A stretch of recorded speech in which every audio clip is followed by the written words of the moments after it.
Speaking of healthy habits, so you talked about your workout routine. I'd love to sort of end on your healthy habits that you do maybe daily, weekly, your diet, supplements. You talked about your workout, sleep. Yeah. So I try and get to bed by about 10, maybe 11 p.m. I don't always succeed.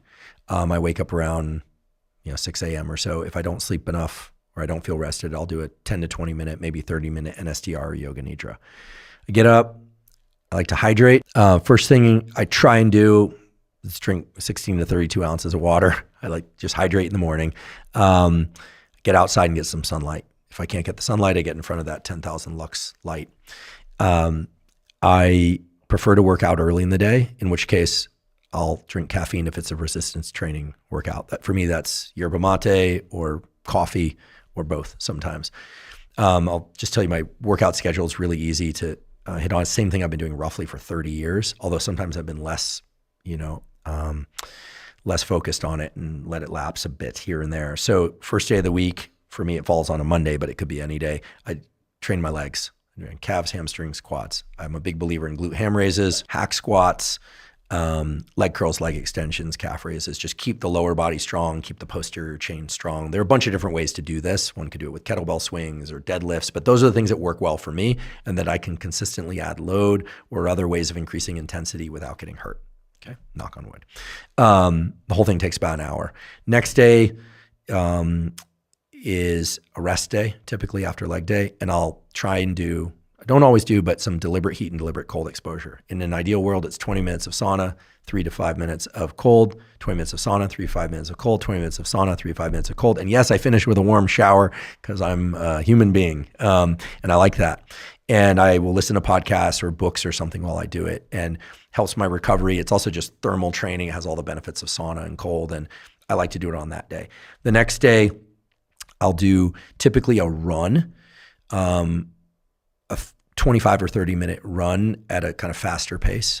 So where I'm, breathing hard for most of it, but it's not all out, maybe 85% of effort. And that's it. The next day I train my torso. I know a lot of people roll their eyes. They'll be like, what are you talking about? How do you, I do some overhead pressing, some dips, some pull-ups or chin-ups, and some rowing. And then I do some abdominal work, and I train my neck because it's an important part of the structure of the upper body to keep the head stable and not get text neck and things like that. I don't train it heavy, but I train my neck, and I do make sure I do things like rear delts. I really am trying to emphasize, outward, external rotation of the limbs, so we're not, kind of like hunched over like this and heavy in the traps, just upright posture, those kinds of things. And then the next day, the only workout is about 10 minutes long. It's that 10-second hard cycling on the assault bike, 20-second rest, 10, 20, 10, 20 for 8 rounds. That's it, VO2 max. Saturdays, another short resistance training workout, so 3 total for the week. And then it's, biceps, triceps, calves, little neck work, abdominal work. It's kind of just small body part stuff. And then on Sunday, which for me falls on a Sunday, I try and do some long ruck or hike, often socially, put on a backpack with some weight, or if I'm by myself, I'll do, a 60 to 90 minute jog or something of that sort. Maybe hike part of it and listen to music or just let my thoughts go. So what it boils down to is 6 days of training per week, 3 resistance training sessions, 1 longer slow run, 1 moderate one, and 1 short one. The total amount of time is actually quite low when you think about it. And then there's that rest day where I may or may not do the heat and cold. This schedule I could micro dissect, but what ends up happening with this schedule is because, for instance, I'll train my legs on Monday directly, but I'm doing the assault bike for HIIT on Friday. So my legs sort of get targeted twice per week, once directly, once indirectly. So I don't have to worry about too little frequency of stimulation for things like strength and hypertrophy, although I'm not trying to grow anymore, for maintaining muscle. Similarly, I'll train my torso on that one day during the middle of the week, but you're using your arms for that, and then you train your arms directly another day. And on the arm day, I'm doing some dip-like things, and so you're also hitting your torso muscle. So I never worry that it's not frequent enough. I find that getting into the gym more than 3 days per week or doing resistance training more than 3 days per week, I start to lose my motivation for it. But I like to be really focused and targeted when I'm there. And I love long runs, I love moderate runs, and I love the HIIT workout. So I get to do a little bit of everything. And I really want to emphasize that because I'm not a professional athlete or even an amateur athlete, the whole basis of this thing is to be able to do anything. Meaning I can go for a long hike or backpack during the summer with a heavy pack, no problem. I can sprint for the airplane. No problem. I can lift things without hurting myself. No problem, provided I'm smart about it. I'm not trying to be the strongest, the biggest, or the fastest, or the one with the most endurance. Just kind of all around life. And none of these workouts is longer than an hour. And in many cases, they're 12 minutes or 30 minutes. Okay. The daily routine is pretty much consistent. And I should say that schedule, if I travel, things might slide a bit. I might move day one next to day two. I move things around, but I'm careful to never weight train more than 2 days in a row. I personally don't recover. I don't like doing that. Okay. Nutrition, I just try and emphasize non-processed or minimally processed foods. I'm not really hungry until about 11 a.m. And then I like some meat, some berries, some rice or oatmeal sometimes, and some vegetable. I'm not low carb. In the afternoon, I'll generally have a snack, maybe a protein drink, some nuts. I do eat, those Maui Nui jerky sticks or a thing of bone broth or something. It's not promotion, it's just a fact.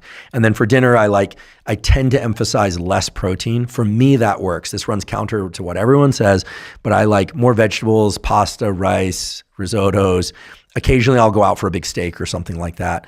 But generally the heavier on the starches, not heavy, but heavier on the starches relatively, and vegetables. And then a couple hours before sleep, ideally. But sometimes I'll finish dinner and collapse. It's just life. I do find that I sleep better if I allow a few hours before sleep. In terms of stress modulation and things like that, I do deploy the physiological sigh, which sounds very technical, but 2 inhales through the nose, followed by a long exhale to lungs empty. I try and do that anytime I feel that my stress is too high. My lab published a clinical trial in Cell Reports Medicine in collaboration with David Spiegel's laboratory at Stanford, showing that 5 minutes a day of breath work of cyclic sighing, so inhale, inhale, exhale, both inhales through the nose, inhale, inhale, exhale, done as a dedicated practice for 5 minutes a day, led to some interesting changes, positive changes in reductions in resting heart rate, reductions in blood pressure, improvements in sleep, mood, et cetera. Not all significant, but several which were statistically significant. But I don't tend to do breath work. I tend to just use the physiological sigh whenever I'm feeling kind of overly ramped up. I do drink caffeine. I drink in the morning, sometimes in the afternoon. Supplements. Okay, this could be a long discussion. Our friend Brian McKenzie used to tease me. If you ask me what supplements I take, he'll just shout from the background, all of them. I don't take all of them, but here's what I do take. In the morning, I do take Tonga Ali and Fedogia. This is kind of for freeing up testosterone and for luteinizing hormone stimulation. For me, I've been on it for years. It works great. It shifted my testosterone and free testosterone in the right direction subtly, not super significantly, but subtly and meaningfully. For me, it works. Some people have not had good results with it. Some people have. I have no relationship to any supplement company. I do have a relationship to AG1 and Element. We can talk about AG1 if you want. But this is not a promotion of any kind. We used to be associated with Momentous. We parted ways on great terms. It just was part and parcel for some other brand relationships we had. So search for best sources if you're going to explore these things. I make it a point to take at least a gram of EPA, form of essential fatty acids, in the form of fish oil. Probably more like 2 grams per day is what I'm shooting for. You've talked a lot about this. I make that a point. For me, I feel better.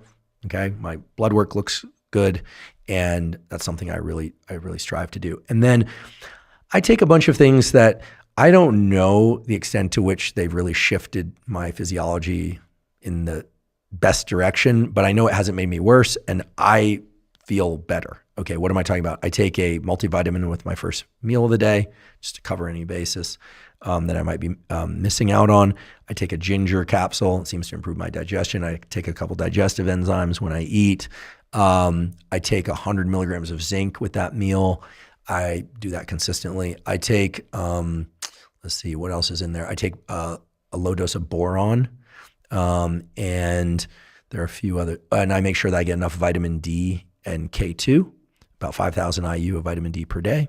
and some K2 and a little bit of grapeseed extract. And that's it. That's it. Before sleep, I will use magnesium and apigenin 30 minutes before sleep. And I've been exploring some other things for sleep.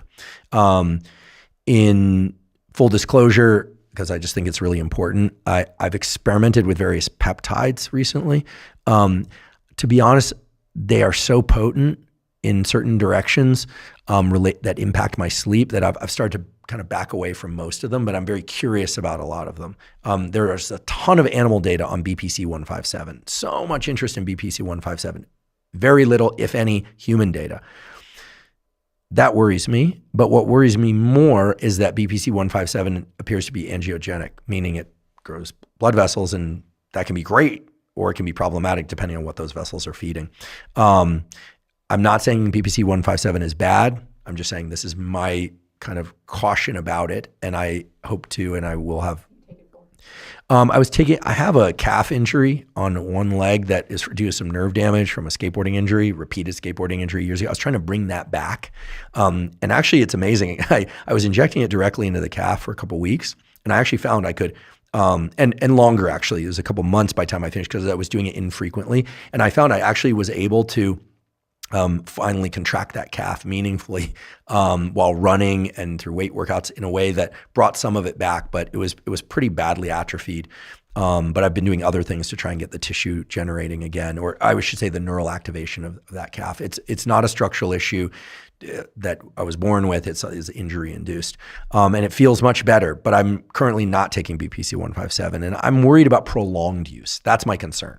Prolonged use. But and then some of the other peptides like sermorelin, tesamorelin, the so-called growth hormone secretagogues that stimulate growth hormone release. I'm not on growth hormone. My concern about sermorelin was that I would take it. I took it for infrequently over a period of time, and I noticed that my sleep, I got a lot more deep sleep as measured by my 8 sleep, but that it obliterated my rapid eye movement sleep, like completely gone. And then I stopped taking sermorelin, but I wasn't taking it for that long or that frequently. So what I found for me is that, the core set of supplements plus training right, plus life, lived in the way I described, some hydration, et cetera, that seems to work best. And what's my measure of that is feelings of vigor, whether or not I can recover from my workouts, meaning am I getting any progress in terms of loads or other intensity variables or distance or speed over time with the cardiovascular stuff. And the answer is yes, small improvements over time are really what I'm after, or maintaining what I've got. Because at 48, I'm just interested in staying healthy, and sure, would love to be even healthier, but I'm also paying attention to how much cognitive vigor I have. If I'm training so much or paying so much attention to nutrition that I can't engage in work and function, that's not good. If I can't sit for 3 hours and have a conversation because I'm in pain, that's not good. And fortunately, I've got things in a place where I feel generally good, sometimes great, but good most of the time. I still get bad nights sleep every once in a while. I still stress, I don't tend to do cheat days or things like that. I love the occasional piece of pizza or croissant or something like that. But I've also learned that most of the things about taking great care from nutrition, lifestyle, mindset, and the rest creates a kind of a heightened sensory experience of life. This is what I think people miss. They think of it as deprivation. But when you're doing these things and you do them consistently, I find at least that, first of all, I love the foods I eat. I love meat, fish, chicken, eggs, vegetables, certain starches, fruit, et cetera.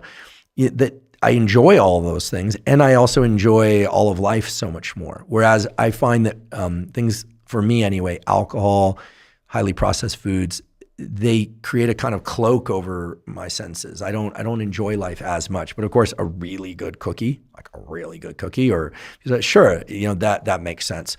And I enjoy those. So I look at things as all of it: exercise, nutrition, supplementation, any kind of NSDR, things like that. As do they allow me to lean into life with more vigor, with more curiosity, with more texture, or do they kind of consume a lot of time and don't allow me to do that? And in my experience, the things that I described, and there are a few others I do, allow me to live life better, right? It's not like I'm sleeping all the time or I'm neurotically saying, okay, everybody, it's 8:30, I got to go to sleep, And look, I respect people's individual choices. I actually, the other day saw for the first time in a long time, Brian Johnson, who's, he's wholeheartedly and whole everything, devoting his entire energy to being the most measured human and longevity stuff. And that's what floats his boat. Me, I like to have some flexibility on my schedule in life. And if it costs me a few years of life, I'm willing to make that trade.